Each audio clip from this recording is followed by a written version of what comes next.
Okay, we are recording. Thank you everyone for staying through the last presentation of the day. Thanks especially to the South Central Texas chapter for approving my submission to speak to you all today. We're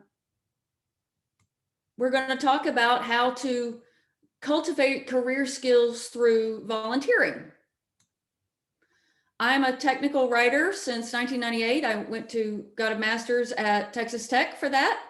Before that, I got a master's in nonprofit administration, which is a public administration degree. So I have a lifelong love of volunteering. People call me a volunteer junkie. And so I want to share with you all why altruism is not always altruistic, and it helps you as well as it helps those other folks.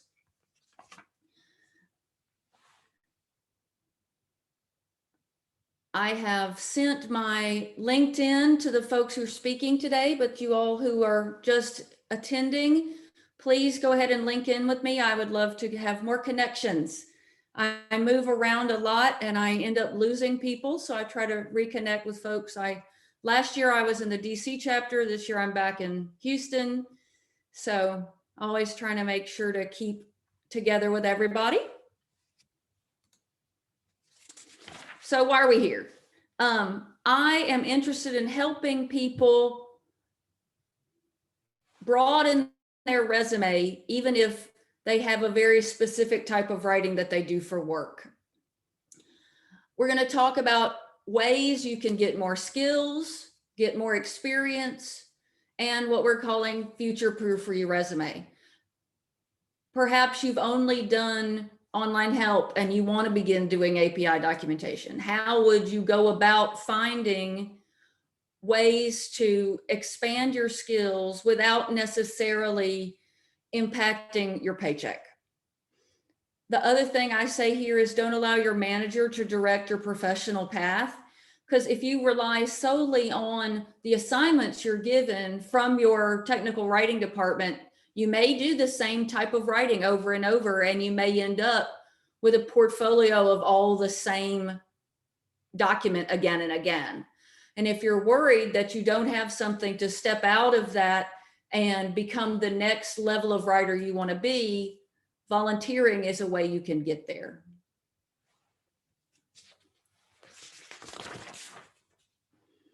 So what we're going to talk about first is how do we get there? So here is basically the topics we're going to address today. Do a gap analysis, write a business case, determine your timeline, and then figure out who to contact. So this is what we will go over quickly as we discuss how to use your time off the clock. Gap analysis. How to identify what I don't know. First of all, I'm always reading job descriptions. Look at what jobs are out there. Do you want to go work for USAA? Do you want to go work outside of oil and gas? And how would you know what those skills would be that you need? I find the easiest way to figure that out is by reading job descriptions. And then you take those terms and you can go to Tech World or you can go to the STC Body of Knowledge and look at what are those skills translated into and what are the details I need to learn to be able to say, yes, I'm proficient at Flare, Madcap, or RoboHelp, etc. We just looked at how different RoboHelp has become over time. So make a list of what you would like to have on your resume is your first step.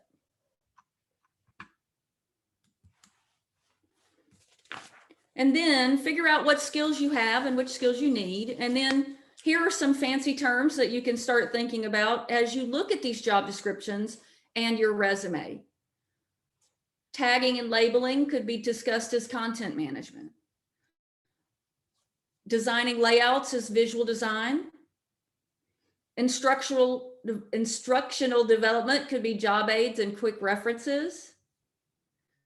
You could have exposure to online publishing just because you've set up somebody's website. Marketing communication is a whole sphere of tech comm, And as we heard about earlier today, we need to embrace our marketing brethren. So talk to them about helping out with these kinds of items, proposals, white papers, etc. If you write user guides today, they can be the basis of online tutorials. You could be stepping into the shoes of perhaps your training team.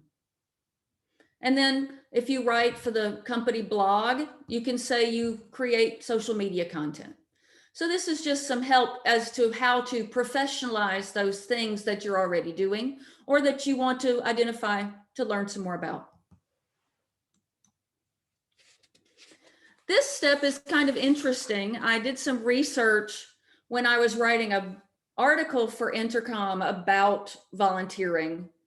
And in the article, Back to School, Convincing the Boss, about why you might want to continue your education, they talked about writing a business case as to why you would want to go back to school. I say that the same is good for you when you're deciding that you want to volunteer. And the reason for that is you can articulate for yourself how the skill will be relevant for your job in language that you can easily internalize. And also it helps you articulate what you want to gain from the time you're going to put in, and helps you really think about what the mental energy is going to be to volunteer. Because most of us have full-time commitments, whether they're at home or outside the home, that we're going to be adding this as yet another layer on top of. Preparing for this conference, volunteerism. Working with Bobby as we judged competition, volunteerism. Both are time sensitive and time commitments in preparation. So write yourself a business plan. For those of you who are new to business cases, I provided you with some outline material for what would go into a business case. What is the gap in your own education you're going to fill? What skill are you going to gain and how will you benefit from it? How long will it take you in time and money? What are you not doing that you're volunteering? And what is that going to do to your balance of time and money? Summary of those benefits, the timeline it's going to take you. This one is important to me as you move forward with your volunteerism. When you find a project, and we'll talk about how to find a project here in a bit, you want to make sure that you and the people you're volunteering for commit the time and effort to do the project right. So also think through from the beginning, I have 10 hours to share. How big of a project am I going to be able to take based on that? And then project governance. How are you going to say you succeeded? You need to work with yourself, and then when you find a project, work with the people you'll be volunteering for to determine what your success criteria look like from the beginning.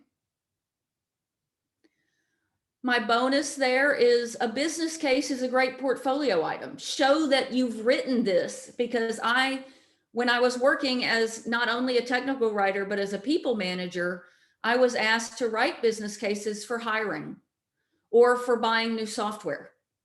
So this is a skill unto itself that you can develop and add to your portfolio, as well as the volunteerism itself. And I'm going to digress just a little bit here about your portfolio. When I do portfolios for myself, I have the example and I have a document in front of it that tells the viewer of my portfolio what they're supposed to be getting out of the inclusion of the portfolio item.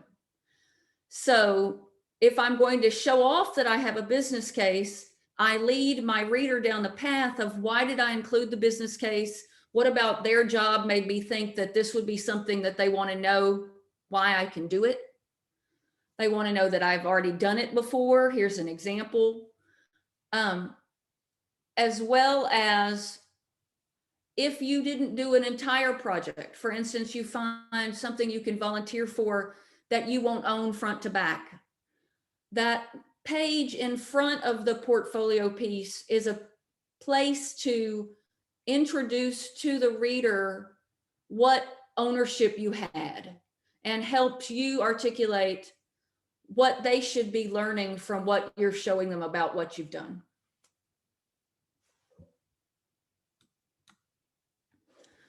Another big question to ask, as I've said, is this a good time to volunteer? If you've just had a new addition to your household, but whether it be a kitten, a puppy, or a baby, it might not be the right time to volunteer. Your hands might already be full. If you've just started a new job, you may want to get your feet under you before you find to reach out to other things. But good times to volunteer. Intercom talks about dealing with job loss. They have an article that describes these as good examples. When you've lost your job, you want to change, you're tired of the type of writing you're doing. Maybe you are interested in moving into that API documentation. You want to raise and you want to show that you can extend yourself, or during downtime at your job. I know, especially early in my tech writing career, I would submit documents for review and then wait because I hadn't been assigned another project yet, but my SMEs hadn't gotten back to me. Well, you can write the great American novel, or you can also find other things to do with that downtime, especially while we're in all at home. That may be even easier to do. I have 3 laptops set up around me today, and I could spend a bit of downtime from one job doing another. Now, maybe that should be your lunch break, but it's an opportunity.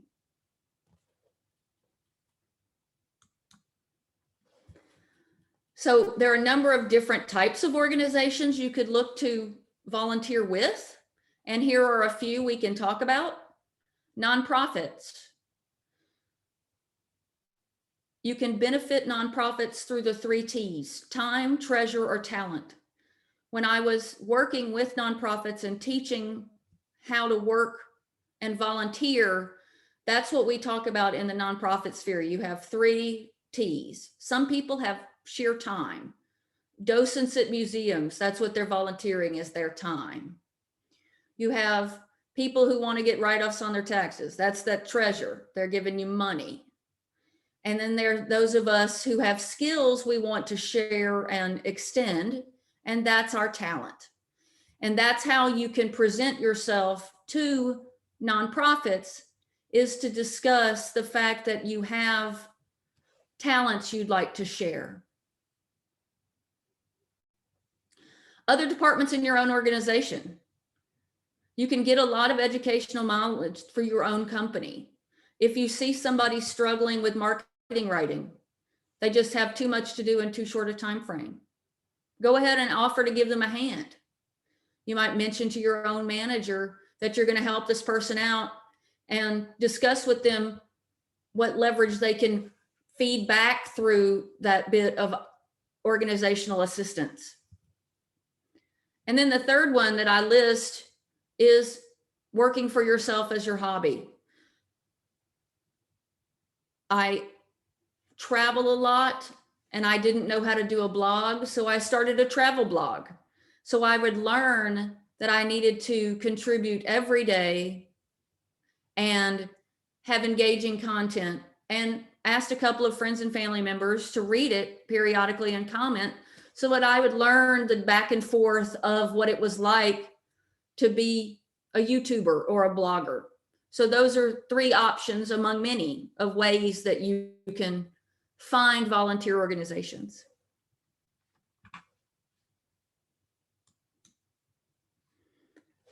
One of the obvious ones, as I said, is volunteer with nonprofits.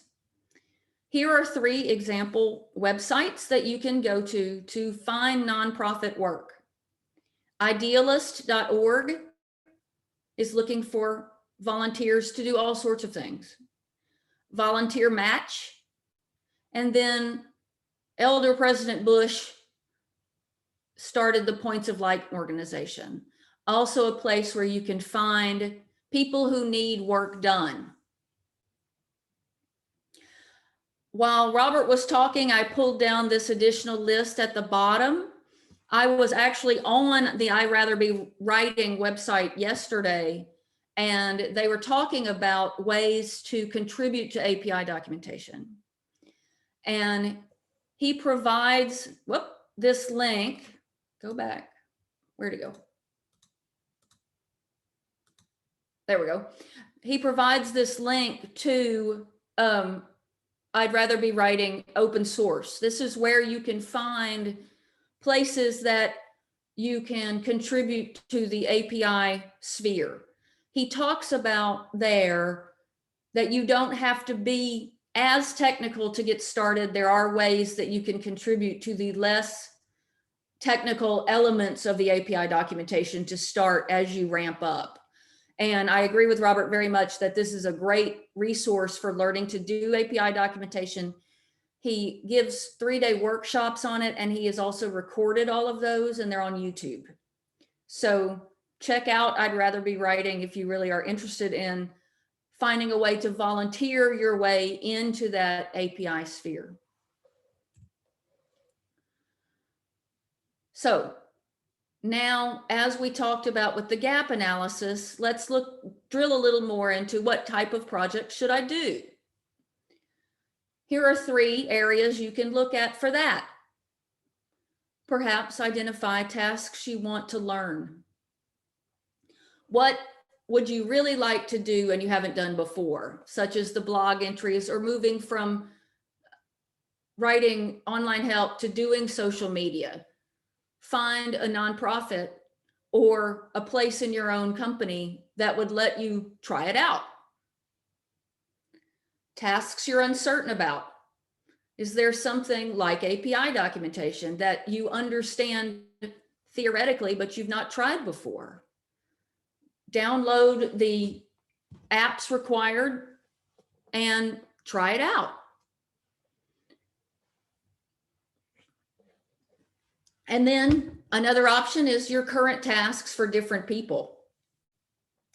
Nonprofits can be a great portfolio piece. Often things provided to nonprofits are not confidential. A lot of my work with the feds, for instance, I can't show that documentation as my portfolio, but volunteer, perhaps you can. Those items that you're uncertain about, when you volunteer and work closely with the organization to provide them with a deliverable, it may take longer to provide the level of quality that you want, but I'm pretty sure that they will be happy that you've helped them, and you will overcome some of that uncertainty. And when I talk about a current task for different people, you may want to impress someone in your organization or outside. So if you're really good at designing simple websites and you want to go be in the junior league, offer to do some website work for the junior league and see if you can't meet the right people to leverage that part of your life by giving some time of yourself.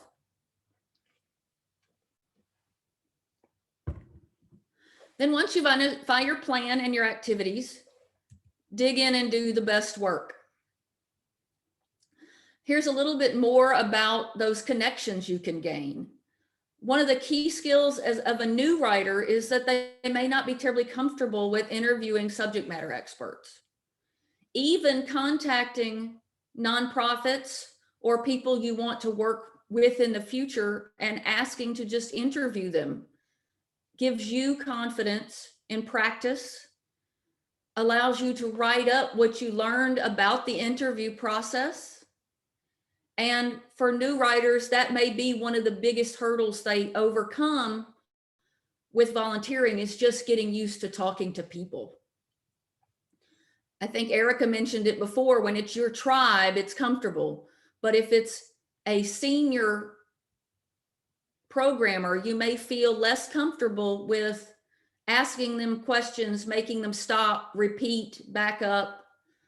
Saying you don't understand could be very intimidating for yourself. So we want you to use volunteering as a way to find out what you can do for them, as well as those contacts and gaining that confidence.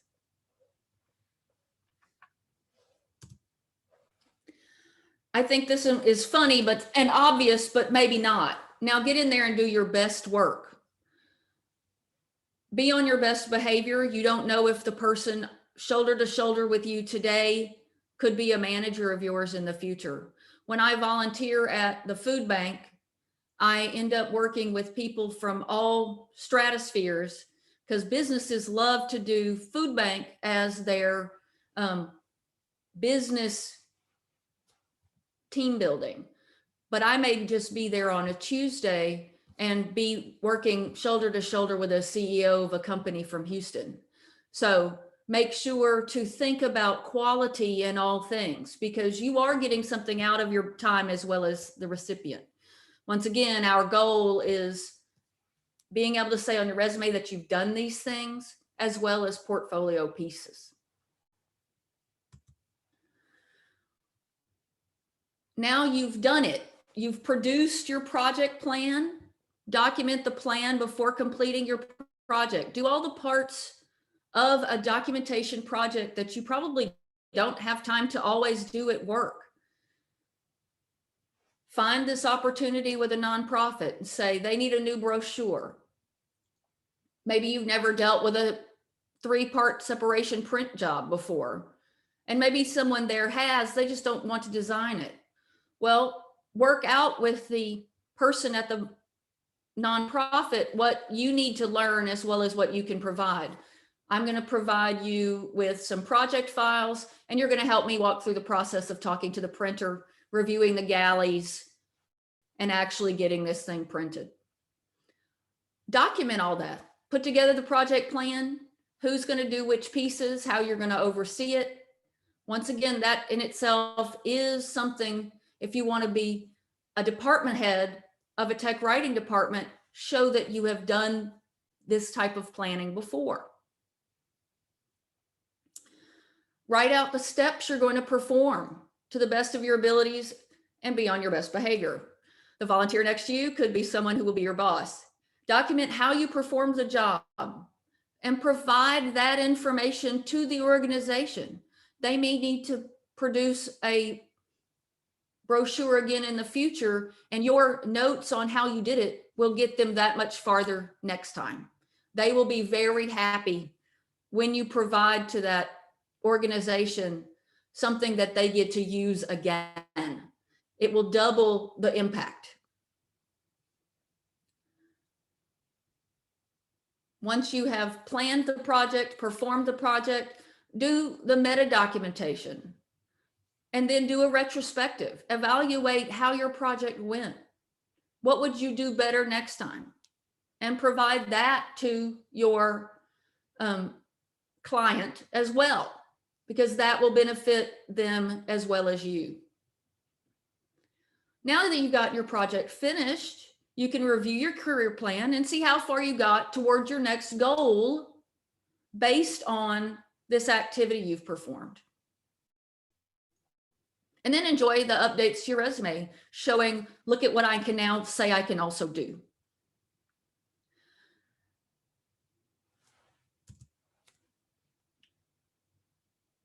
My next statement is, yes, I have tried it. So not only am I a volunteer junkie of just the food bank and other things where I stand and do work, I work for the rodeo quite a bit, but I have volunteered with nonprofits. And it didn't just help me learn how to do simple websites or how to provide brochures. When I began to work on my second website, I figured out I needed to streamline some of my work. I needed to handle scope creep and how to work with clients and meet their expectations. I created standardized intake forms for myself and processes so I could estimate how much time it would take to do one of these simple websites. As a staff tech writer, I was never asked to estimate the time to do a project. I was able to garner those skills by setting myself up as a freelance, free documenter of nonprofit websites. When I volunteered with the marketing department, I helped them write press releases. I edited and wrote articles for their annual report. Those are glossy, pretty. That's a great resume item and portfolio piece. I assisted in answering requests for proposals. As a technical writer, you know a lot about the product. You may just have to sometimes rewrite their stock request for proposal responses that are not written as well as they could be. Some you'll get to write from the beginning and some you'll be editing, but those are great insight into how the audience sees your project and your product, as well as actual users see it. Often the person you have sold your product to is a very different set of person than who uses it every day. And learning how they respond to these RFPs really gives you new insight into your audience. I helped create sales demos. I got to use an app called Demo Shield, which is also Install Shield, which became Captivate. And now I use that for doing online tutorials.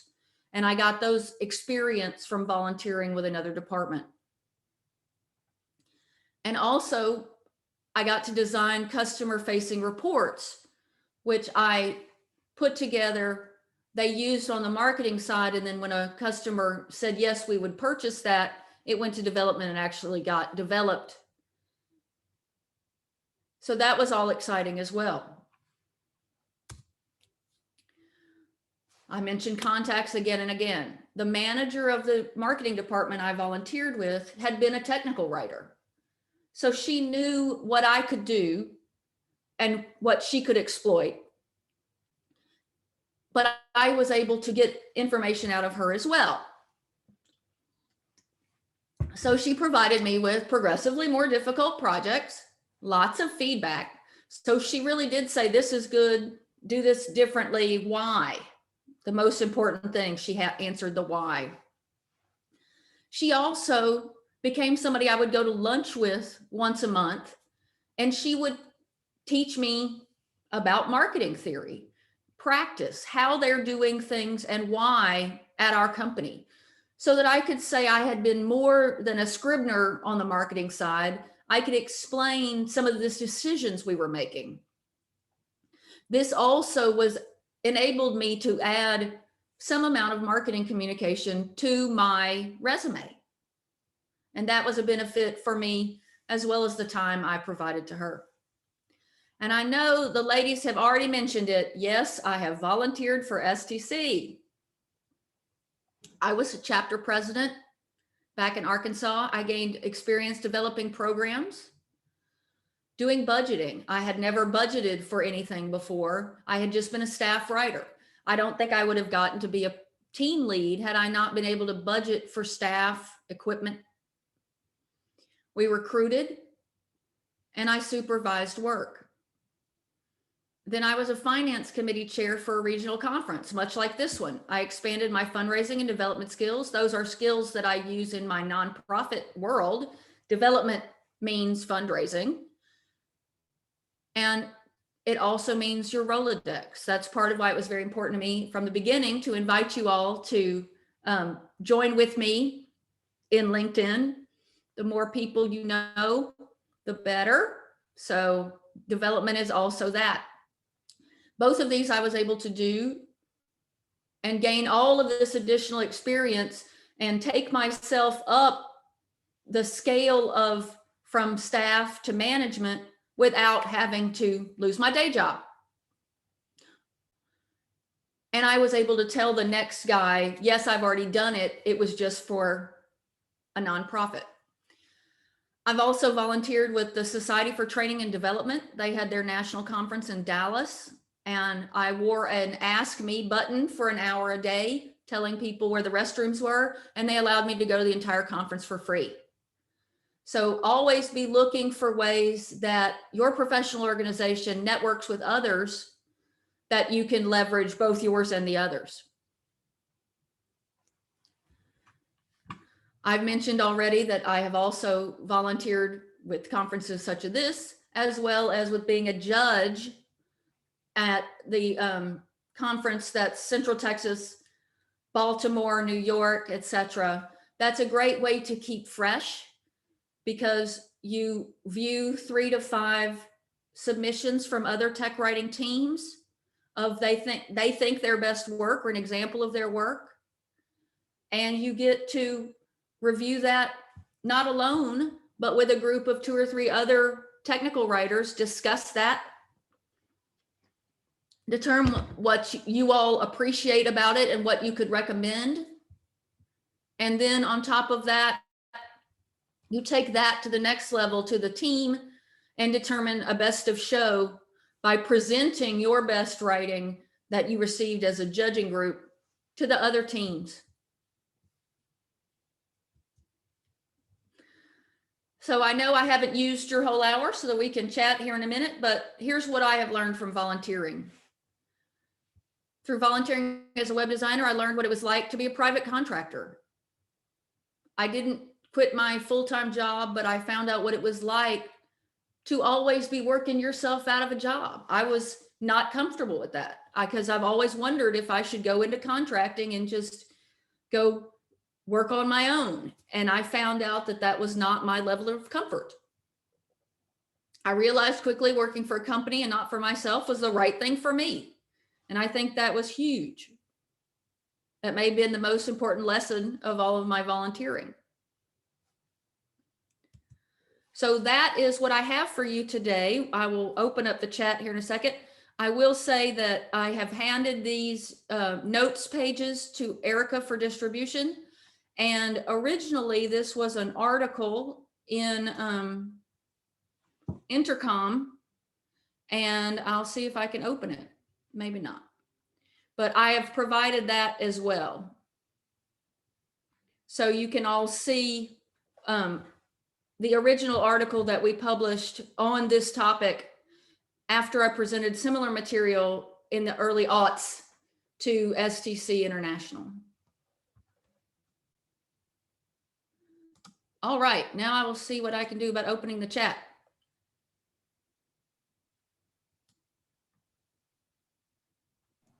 Thanks so much, Beth. And we at South Central Texas do need volunteers. We're going to have elections soon. So honestly, if you're interested in being on the admin council and having some role, I can pretty much guarantee you some sort of role. You won't have to fight for it. And you don't have to live in our region either, because we're doing so many virtual events. So you can be outside our region. Fantastic. So I have a couple of comments from folks saying that, Bobby, thank you for saying that was a good business case outline. I dug around to find one that was succinct and would fit on one screen. And yes, I have written many of them as a manager. So it is a great thing to add to your portfolio if you're looking to move into management. Anne Marie says that she volunteered with her auditing program. That's great. When I was working as a technical writer for an oil and gas company, I also volunteered as an internal auditor because I knew the instructions so well. And I got certified as an auditor as well through that. Once again, having time to offer to someone else is great. The STC Community Affairs Committee is hosting a virtual leadership program May 19th in the evening. It's free to all members, not just community leaders. And they have Anne-Marie has listed a link for attending that. That's in the chat.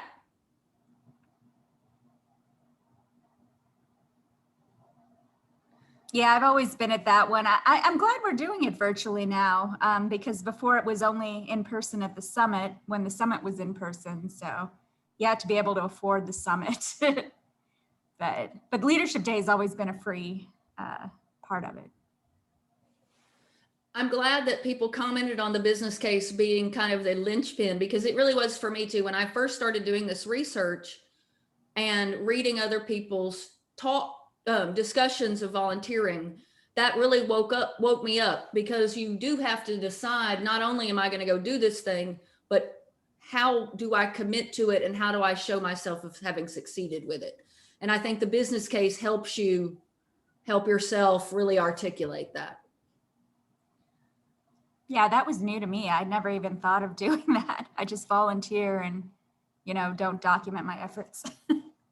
And you should, because also you can discuss with your tax man how much of this can be written off. Oh, Because as a professional writer, say you make $45 an hour and you give an entire project, if you cannot document how much of that volunteer time you provided, and if you had to drive anywhere to go interview people or provide copy, all of that could be written off. So keep as many notes as you can and get signatures from the organizations that you volunteer with, especially the nonprofits, because you don't know when you can actually benefit your own bottom line from that as well.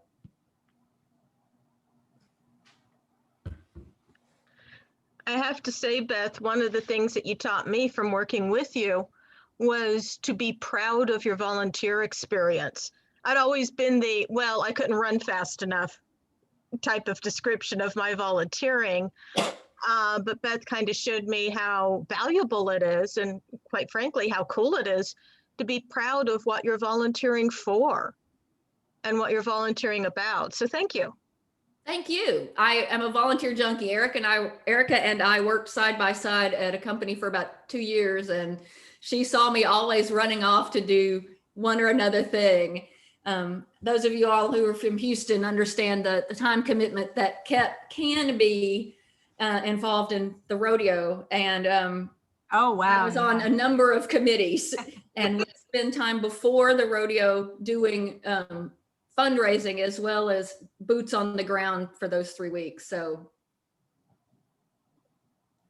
All right. Well, I'm going to stop recording all now. three available somewhere. Well, ladies, shall I stop sharing?